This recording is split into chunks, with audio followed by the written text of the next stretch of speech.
সাংবাদিক বন্ধুগণ, আপনারা ইতিমধ্যে জানেন যে আমরা যে লম্বা সময় ধরে এই সামান্য ছোকরা বলবো আমি কারণ গোষ্ঠীকে এই ছাত্র জনতা বাংলাদেশ থেকে ত্যাগ করাতে পেরেছে। তুমি কোন ত্যাগের কাল করে তুলছে? তোমাকে সরাতে আজকে আমাদের এখনো গাড়িতে হচ্ছে। আমাদের শান্তি চাই, সেই জায়গা থেকে আমরা শান্তিপূর্ণ প্রতিবাদ করতেছি। এখানে আসার সময় এসআইডি হয়ে আমার কথা হয়েছে, পুলিশের কর্মকর্তার সাথে কথা হয়েছে। আপনারা যদি শান্তি চান আপনারা অনতি বিলম্বে আপনারা যোগাযোগ করুন, কথা বলুন। আমরা উপর মহলের সাথে কথা বলা হয়েছে। এটাকে আর লম্বা করলেন না। এই এলাকা কিন্তু ব্যবসায়িক এলাকা, একটা রাষ্ট্রের গুরুত্বপূর্ণ এলাকা।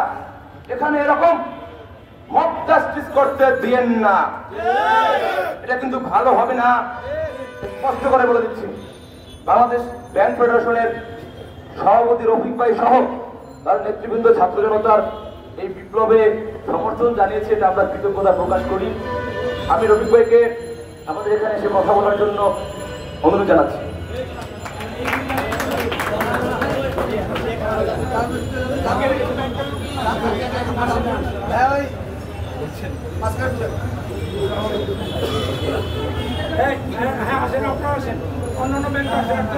আসেন সবাই আসেন সামনে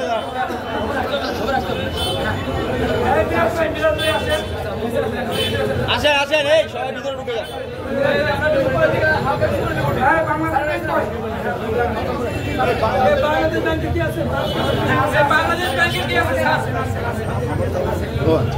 আসেন সবাই দাঁড়ান। বিসমিল্লাহির রহমানির রহিম। উপস্থিত ছাত্র জনতা ভাইয়েরা, আসসালামু আলাইকুম।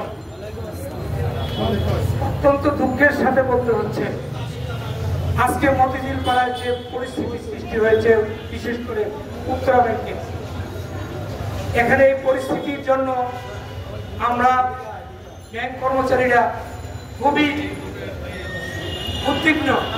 কেননা আমাদের ভাইদের উপরে, আমাদের বোনদের উপরে যেভাবে অত্যাচার এই উত্তরা ব্যাংকে হয়েছে, এটার বিশদ বিবরণ আমরা জানি।